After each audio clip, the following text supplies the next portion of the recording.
going on? We just had a helicopter crash. It came right over the house, and then we heard the impact and explosion. Chilling words there moments after this Life Force helicopter went down in North Carolina last night. Tonight, Erlanger says all emergency flights are suspended until crews feel ready to go back up in the air. Good evening and thank you for joining us tonight. I'm Kim Chapman-Whitfield. Okay, let's take a moment to get familiar with this crash scene from our sky view here. The NTSB and FAA investigators are on scene, and this is what it looked like here. We were out there earlier today. You see the chopper there on the ground, on the street, the Airbus EC-135 medical transportation helicopter intact. Look at that, intact, but major damage. Now look at how it rests upright on the road. There's a narrow gap right there between the trees. Everyone got out of this chopper alive, all due to the heroic effort of the pilot. The big story tonight, Life Force suspending those flights when the need is impossible to predict and timing is a matter of life and death. Life Force is one of the handful of emergency medical flight services in our region. Fox Chattanooga's Jordan Carnback explains how some first responders in our area are shifting to meet the emergency need.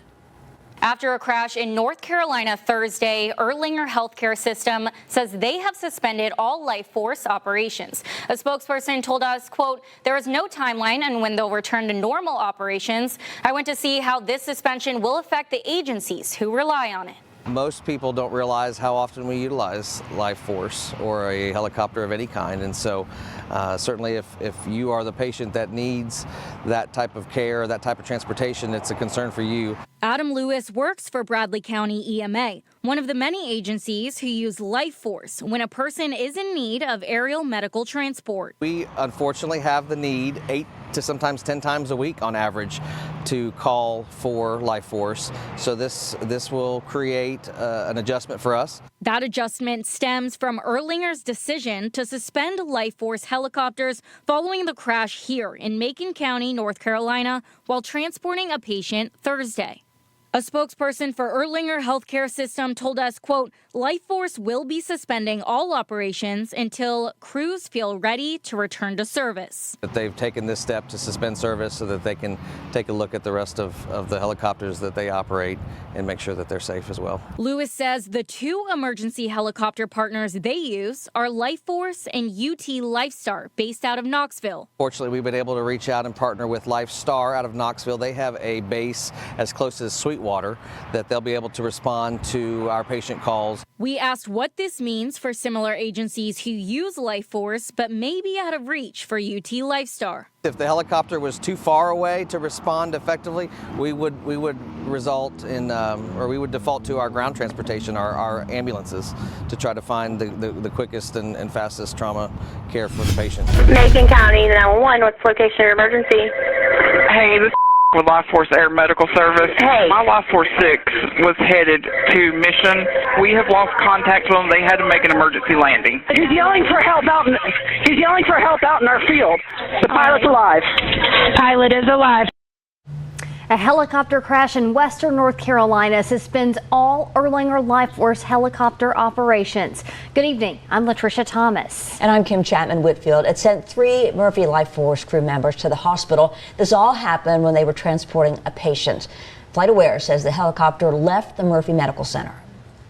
We later learned it went down and crashed in Macon County, North Carolina. News Channel 9's Sam Pena has more on the investigation into the wreck and how those close to the accident are reacting.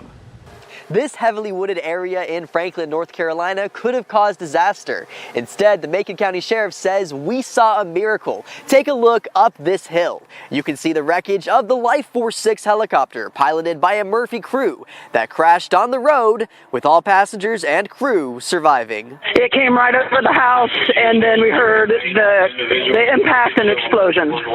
A desperate 911 call after a crash on Burning Town Road. For help out in our field. Go, go, go, go! Neighbors who witnessed the crash say the desperate pilot went door to door, asking them for help. We have lost contact with them. They had to make an emergency landing. Erlanger says they lost contact with their crew after leaving Andrews, North Carolina to transport a patient suffering a heart attack. This FlightAware path shows the helicopter take off around 6:47 Thursday night before crashing 10 minutes later. At some point, his altitude was not great, that great, and at some point on these mountains here, his tail rotor did in fact strike a tree. Macon County Sheriff Brent Holbrook says the miraculous landing could have been worse. From my perspective, it was the good Lord on their side for sure, since the thick trees caused major damage. Once you look at the helicopter, I don't know how they got out, but the grace of God, I guess, is what got them out of it. The sheriff says the FAA and NTSB are continuing their investigation. An Erlanger spokesperson says that everyone on board is recovering from their injuries, and the pilot, he's perfectly fine and already released from the hospital.